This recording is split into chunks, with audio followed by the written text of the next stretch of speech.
Mute it. Please. Alright. Alright, it was my turn to pick movie. And I went with, it's not really a horror movie, but it's Guillermo del Toro. It's close enough. It's spooky. Horror elements. And it's really good. Okay, it's not his best movie, but it's where he really starts to settle into his Del Toro groove. And it's... Which, if you've seen enough of these movies, you know exactly what we're talking about. Yeah! He himself said that every director has one movie in them that they just keep remaking. Which, if you've watched enough of Del Toro's movies, yes, The Devil's Backbone is gonna feel really familiar. Yeah. It's got shades of Crimson Peak and Pan's Labyrinth all over it. What was the other one about fashion? Oh, that was Pan's Labyrinth. I was like, so it's about ghosts and fascism. Yeah. So, Pan's Labyrinth and Crimson Peak. I still think Crimson Peak is his best movie. But I'm biased to all the great actors hamming it up in that. Yeah, I mean, I haven't seen Shape of Water, but, you know. But you didn't like it? No, I'm going like, ugh. How have you not? It's right up there. Man. I know it's right up there. I don't have a lot of time. You say that. Well, okay, let me rephrase that. You have plenty of time to watch movies in the background while playing video games at the same time. Because I have a podcast and, I make board games now. You do! Okay, so Devil's Backbone is about a orphanage. Another thing he likes to make movies. Well, he didn't make the orphanage. He was a producer. Yeah. He was involved. He likes to pay for movies about orphanages. Which, we haven't done that one for this, have we? Mm-mm. Nope. That one's an actual horror movie. Whereas this is more of a... What on earth genre is this? Like, it's kind of a pseudo-mystery? I guess a drama with ghosts. Like a supernatural mystery drama, I guess? Yeah. Like, Crimson Peak is a gothic romance. Right. And Pan's Labyrinth is a fantasy. Like, it's a... he doesn't like the term fairy tale for that one specifically, but Right. it's a good baseline. I do see why this is part of the Criterion Collection, because it's Yes. very good. I mean, it's just so, like, everything comes back. Yeah. Like, there's no wasted elements whatsoever. Except maybe, ironically enough, the title, Yeah. The Devil's Backbone, which is just kind of... Yeah, like, it was just kind of a throwaway scene. I mean, not in the sense that, like, it was very character revealing for the Doctor. Yeah. But the actual, like, preserved baby with the exposed spine column from a birth defect was just like, yeah, I keep these around. I've got them in jars full of rum. So I sell it because people think the baby rum jars will, like, cure impotency. Haha, isn't that silly? Yeah. Was he saying this to, how old is this kid? Like 11 at the most? Yeah. I know, I think it was just... Maybe 12. No, yes, Jaime was probably 12. Yeah. Yeah. Jaime looked to be pushing into his puberty. I feel like maybe they just didn't know, like, they didn't know what to call it. And he got the idea of the Devil's Backbone into his head, and it's like, how do we work that in? I actually do know some of the story behind that. Originally, the movie was supposed to take place in a mountain range called the Devil's Backbone. Okay, that would make sense. And they couldn't scout a good location. Like, they just couldn't find a good mountain range for it. Gotcha. So he just made another movie and kept the title. Because he liked it so much? I know you don't have room in your life for a podcast, but the film school of movies did like a whole series of podcasts on his movies, and it was really enlightening. Got me to watch this finally. No, I don't know. I might check out. I mean, it's good for drives. Yeah, I mean, I can check out. And they were just working their way segments through like all the minor Disney movies. Like they just did Bolt. Yeah. And Meet the Robinsons. Yeah, I mean, like I don't have time for an entire podcast, but I can work my way through select sections of it. Yeah. The movie starts with the orphanage getting bombed. Yeah. Now that I think about it. and the bomb doesn't go off. And there's a throwaway line about how the bomb squad came by, deactivated the bomb, but then just left the casing there. Because nobody could move it. Yeah, which, fair enough. I mean, this is set in the middle of the Spanish Civil War. Yeah. In, like, the 30s and 40s. I would think the 40s, because this is clearly the nationalists are winning phase. Yeah. I'm not super up to date on my world history relating to Spain and its long struggle with fascism. Yeah, me either. Which you'd think I would be. It's one of those background things of World War II that you just kind of like hear about, but like World War II is happening, and all the History Channel documentaries like to focus on that. Yeah. But the orphanage is run by a woman whose husband was big in, I guess, the communist side? I don't even know at this point. Or, like, the non-Nazi side. Yeah. And all the children, all the orphans are the children of revolutionaries who died. Yeah. So they're, like, giving gold for the rebels to buy guns. Okay? That's all just, like, dropped in, like, one scene. It's like... Yeah. Really efficient screenplay, I gotta say. Like, it's like 15 lines between 3 people, and you get all that information. Yeah, that was just very well done. Concise. There's that whole scene where they're like putting up the Catholic imagery to trick the nationalists into thinking it's a proper orphanage. Yeah. Which was okay, that one felt like a bit of a cultural block there. Like, that didn't, like, really make any sense to me, but... Well, that's because you don't have a whole lot of history with Catholicism. Nope! Or religion. Yeah. In general. Being someone who has a lot of experience with both, that all made sense. Okay. That all made sense to you. Like, okay, one of the big things with voodoo, actual voodoo, not Hollywood voodoo, is, you know, a lot of the spirits and stuff have been given names of Catholic saints because they were just pretending to follow Catholicism while they were following their own stuff. So they pulled hey, we're just gonna rename the Winterfest Christmas thing in reverse. Yeah. We're just gonna rename all our deities Christian gods so that you don't notice. Well, it was more that the slavers said, okay, here's the god you worship. You know, and these are the people you pray to. Okay. And they're like, we have names for those. They're actually very similar. There's a whole lot of fun trivia to be had there. So we get this rather, I'd say, for the time period, well-educated kid Carlos. Yeah, he's gets dropped off. He's got comics. Yeah. Like, and like a box of toys. So, he's like hot shit at this orphanage after his first night of hazing. Yeah. Which, fair enough. I mean, no, but... Okay, fine. Not fair enough.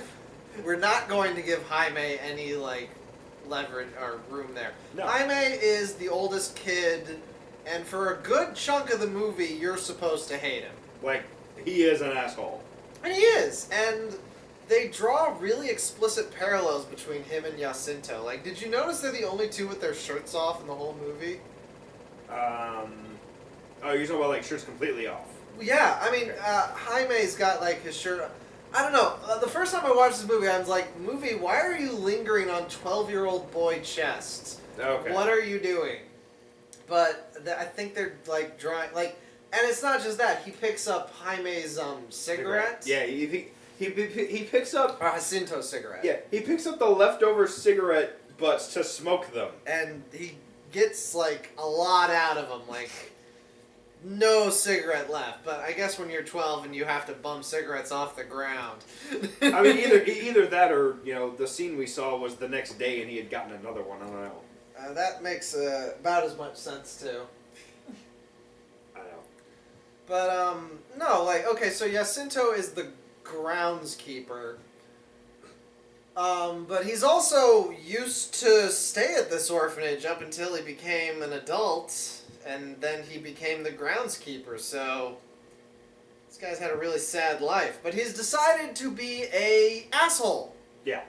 Or, you know what, that's not harsh enough. He's decided to be a monster. Yeah, pretty much.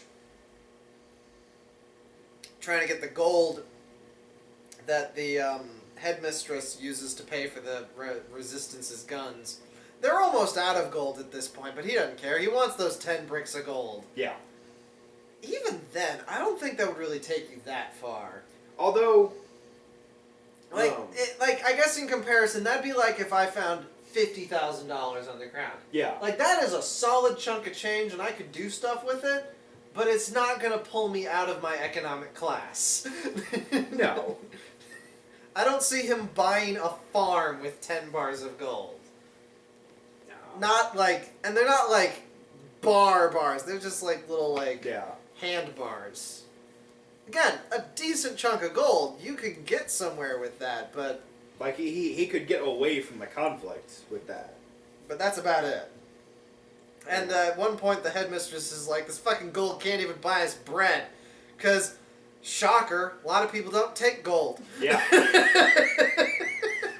It's like, what are you trying to buy my bread and gold? I ain't got change for that. What am I supposed to do with this? You give us all the bread you have and all the bread you'll make for the next 2 months.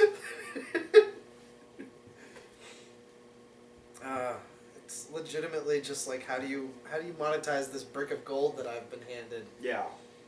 Take it to the pawn shop? Like, like you need to... You take it to the pawn shop and get money for it. I'm the bread man. I don't take gold bars to the pawn shop. There's the doctor, the old man, who, I mean, I kind of started out liking because he's an intellectual and I gravitate to those. Right. But he really is useless. Yeah, he kind of is. Like, and it kind of like you feel bad for the guy. Like, it's clear that he's useless is a point to his character. Like, that's intentional. Not just like they forgot to give him something to do in the story. Yeah. No, that's Alma, the other teacher, who's just barely in the movie.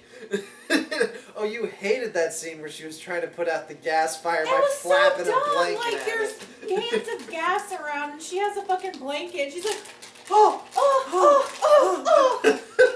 like, and then the other lady was Bitch, like, run! and then she wouldn't stop. I'm like, just run. Let her be stupid. Let her get blown up. Yeah. Not the brightest crayon. But... I think, to be fair, we're working with kind of a dull box here. I mean, yeah, I feel like it really is just sort of like a really depressing reflection of society trying to resist the fall to fascism. And its utter failure to do that. Because no one's going to do the Jaime thing and just frickin' stab it! Yeah. Just stab it. Don't try and talk it down. Don't try and give it something. Stab it. It'll go away once it's dead. After you stab it. I mean, that's actually a pretty good idea. We should try that. Problem is getting close enough to him. Yeah. Oh, we're getting real subversive up in this video. we are plotting. I wasn't a part of this video. So, oh, the headmistress has a fake leg. Yes. Really, really nicely done effect there. I mean, you don't see the fake leg a lot. Yeah. She just has a cane to help her walk with it, but like, it is like an intense piece of machinery. Like, she has a locking mechanism to hold the knee in place when she sits down. Right. And a secret compartment in the leg. Yeah. Which is just very cool. I don't know, it's just a really, like, well-paced, well-plotted movie. It kind of starts a little slow because you're not sure where it's going, though. Yeah. But then I guess once the explosion happens, it's pretty clear where this is going. Yeah. It's a fight for survival in the fucking desert. I still can't believe that one fat guy was literally named Pig. Like, it's the fat henchman and the skinny weaselly henchman. Like, yeah. A trope as old as time, and you literally named the fat one Pig? What's the other one named? Weasel? I don't think he has a name in the movie, but no, I don't it would fit. It would. That should make me think of I Am Weasel. Okay. I apologize for making you think of that. It wasn't a very good show. No, it wasn't. No, it was better than Cow and Chicken, but that is a low bar. Yeah. Not exactly difficult to jump. No. I liked Jacinto as the bad guy. Like, I hated him because I was supposed to hate him. Right. But it was well established. It was just, it's really well done on the actor's part, how even like in the beginning of the movie, when he's just the really handsome groundskeeper. Yeah. He is so cagey. Like, he's always like watching everything and like on edge. And like we get a good thing of the guys are leaving, they're like, "Hey, do you have a smoke?" He says no. They're like, "Okay, leave." And then the first thing he does is pull out a cigarette. Yeah, like he just lies for no fucking reason. And he is in a relationship with, I can't remember her name. Carmen? Carmen? No. Was it Carmen? No, Carmen's the headmistress. Oh, I think she's right. I think Carmen was the younger girl. No, the headmistress. It started with the C. I know it started with a C. Fuck. IMDb? Let me see. I don't know that I can.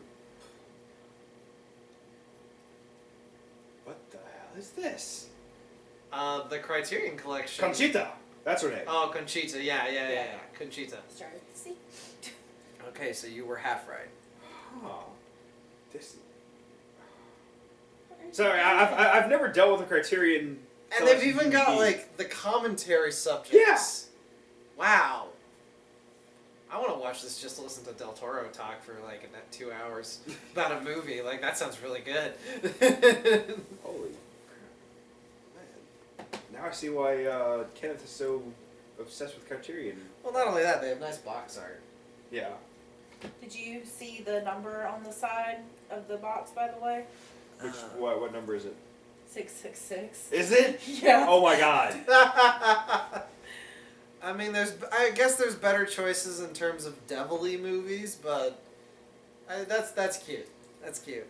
But so like Jacinto is in a relationship with Conchita, and she's clearly like nice and giving and kind, and is like has dreams of owning a farm, and he's just really given nothing back. Like, he's just handsome and the only guy around. Yeah, basically.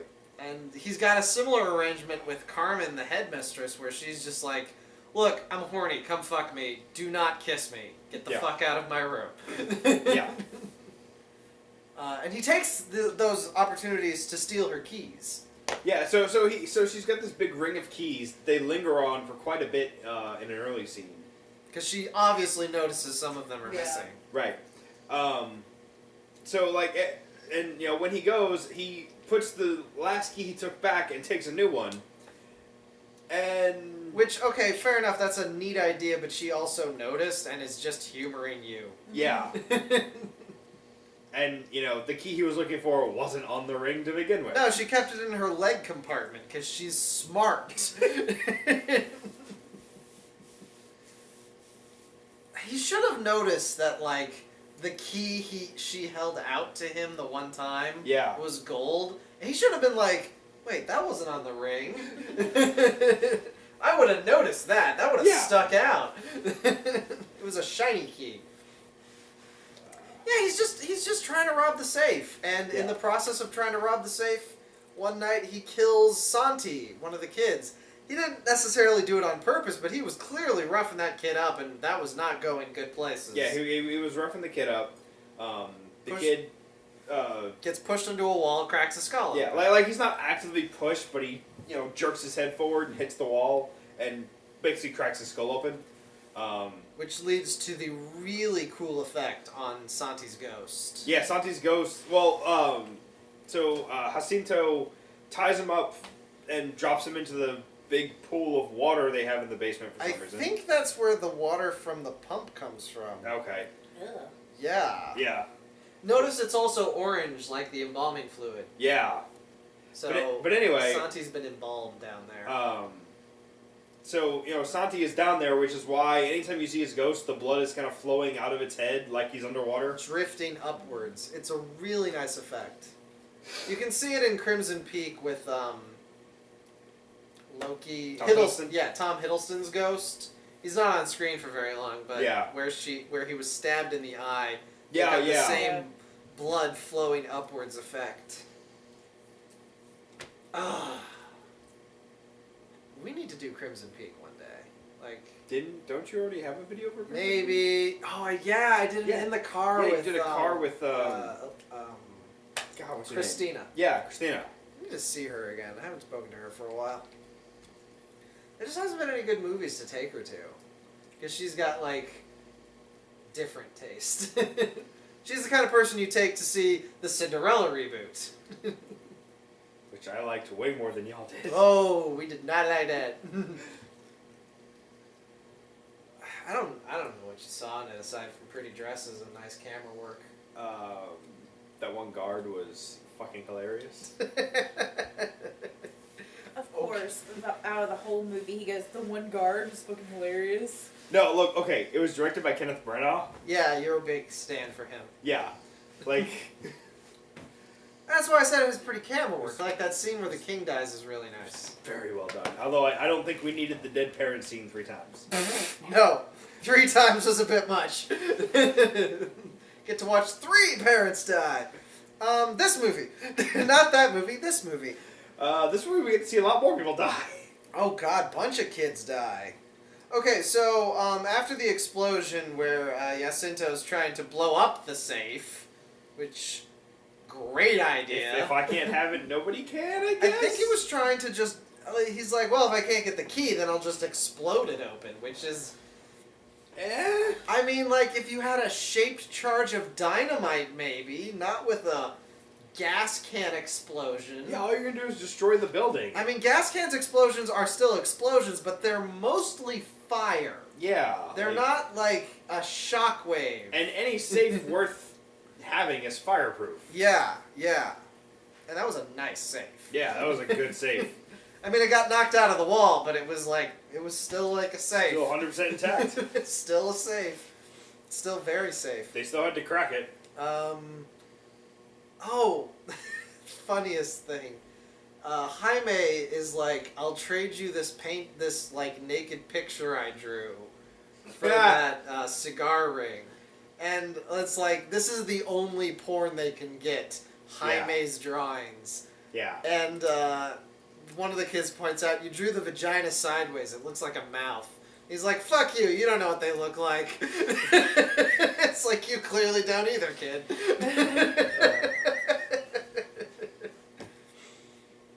That was I agree with you that them becoming chummy, we're all in boarding school bros.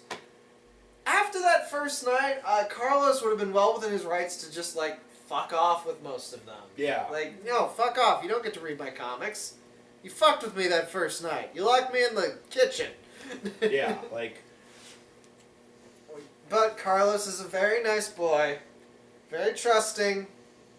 So, he gets along with the bad boys. Even though they, try to stab him at one point. Yeah, he pulls out a knife. Jaime pulls out a knife. And it's not really established where he got it. He just has it. He just has it. But that does kind of lead into the thing where Jacinto just keeps stealing people's shit. Yeah! He takes the knife, he takes the gun, ugh. Big ass shotgun. that actually gets fired once. Yeah. By Conchita, kind of by accident. Yeah, it's like he jerked the gun and her finger was on the trigger. Bam! Because, trigger discipline. And, like, she's, like, clutching her gut because I assume the recoil punched her right in the stomach. Yeah, and that was a big shotgun. Yeah, that would have been right in the stomach. That would have taken the wind out of her. Oh, yeah. For sure. It's a really layered movie, and I guess in terms of the Del Toro catalog, it's not as much fun as, like, Crimson Peak or Shape of Water or Pacific Rim, but, like, that's, like, a whole other class of movie. It's like, oh, it's not as much fun as robots punching giant monsters? Gee! Where does it get off not being that much fun? What? The robot beat a monster to death with a boat! I mean, come on! Why can't you be that entertaining small movie about orphans trying to survive in the desert? But, no, it's still, like, layered with all the, like, storytelling and visual goodies that you come to Del Toro for. There's a scene where they're in class learning about prehistory, and they learn about how people would hunt mammoths, which... By grouping up with sticks. Yeah, which comes up later when they're, teaming up to get Jacinto. And it's like, you know what? I'm not even mad about that. It's actually, Jaime stabs him. Jaime is, even though he's like a good guy by the end, is still clearly learned a lot of bad lessons from Jacinto. Yeah. But, unlike Jacinto, he actually cared for Conchita. Yeah. So, or thought he cared. No, he cared. But Conchita, unlike the headmistress, knows not to diddle with the boys. Yeah. It's just a really good movie. Yeah, it's a good movie. I gotta say, it has absolutely the thing I love most about Del Toro, where he does spooky, but with colors. Yeah. Like, too many horror movies are like, gotta suck all that color out! It's not spooky if it's not in dark blues, grays, and browns. I mean, hell, The Babadook was basically a black and white movie. Yeah. But it was just really well done. Yeah, and The Babadook does that thing where at the end, the color kind of comes back. Yeah. So it was clearly like, the house is oppressively dark blue on purpose. Yeah, it was a design choice. Whereas a lot of horror movies just do it. It's like, no, Slender Man, it's a Slender Man movie. Everything's got to be, like, faded. That movie fucking sucked. Well, what's worse is, bad is I don't know where they got that from. Because a lot of the classic horror movies didn't have that, to my knowledge. Well, a lot of the classics are from, like, the 60s and 70s. Yeah. Where everything was drowning in color. Because they had just recently come to terms with the fact that even, like, the lower budget movies can use color. Yeah. Like, everyone gets to use Technicolor. So, why doesn't Suspiria just drip everything in a phantasmagoria of reds and blues? But I mean, like, even the stuff in the early 90s didn't have that washed out kind of feel to it. Yeah. Yeah, that's a good point. Like Scream is a colorful movie. Yeah. In that sort of, like, lazy, bright, cheap, sitcom-y way, but yeah, still it's colors. There's still color there. It's colors. And, the Freddy and Jason movies are very colorful. Yeah, they're very colorful. There's a lot of red in Freddy movies. Yeah. I guess Halloween not so much, but... Yeah, but Halloween was explicitly not going for hyper-reality, though. Yeah. Like, the first Halloween is trying impressively hard to make it feel like suburbia has been invaded by a psychopath. Right. Like with Nightmare on Elm Street, a lot of it's because of the dream sequences. Right. Which are an excuse to just go wild. Yeah. I don't know, I guess it was somewhere around 2000, going into those early 2000s that... Yeah. You know. You know what I blame? The X-Men movies. I blame the X-Men movies for being like, hey, let's take all those bright, colorful comic costumes and just put them in black leather. Well, I mean, that was all of that was kind of all of the superhero stuff back then. I guess we blame the Matrix then? I think the Matrix is more to blame for the black leather phenomenon. See, but the Matrix, like... The Matrix had splashes of color. Well, the Matrix Like, was mostly green. Even beyond that, I'm saying. Like, the pills were bright colors. They all wore different colors on the ship. Yeah. Specifically in Reloaded, the white ghosts stood out. So, like, everyone was in black leather because that's clearly what the Wachowskis were into at the time. Right, and because the Matrix... Which was the early 90s goth S&M club scene. Yeah, and because the Matrix was so successful, everyone was like, hey, black leather must be the way to go. Yeah, no. Once again, always learning the wrong lessons for movies that are successful. Devil's Backbone, watch it. I know it's subbed, but fuck it. I mean, the movie's entirely in Spanish, so if you don't want it subbed, you're going to have to learn Spanish. But that's not granted, bad. most of Del Toro's movies are.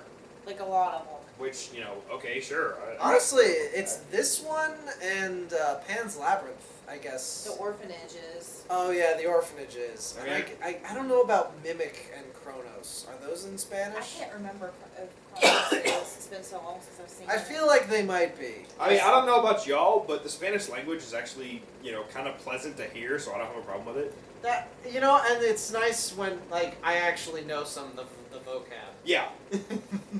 So, like, when it's levante, like, I catch some of the verbs. Yeah. And it's not a movie where people are talking over each other a lot, so that helps. And it has that thing that I noticed this, like immediately. There's a conversation going on in the background, but you don't get the subtitles for it, so you don't actually know what they're saying. You just know that they are talking. There's background noise. Maybe that's why kung fu movies were some of the only, like, foreign movies to really come over. Because people ain't talking much in those. Yeah. It's like, what's he saying? He's saying I kicked your ass. Yeah, like... It's like, do we need to translate this? Nah. They get the gist of it. Or even if the translation is, like, not very good and doesn't really capture the beauty of the language. Yeah. Having blunt, on-the-nose translations isn't really out of tone for an action movie. Yeah. Not necessarily, anyway. It would probably fuck with something like Crouching Tiger, Hidden Dragon. Yeah. Alright. Catch you later.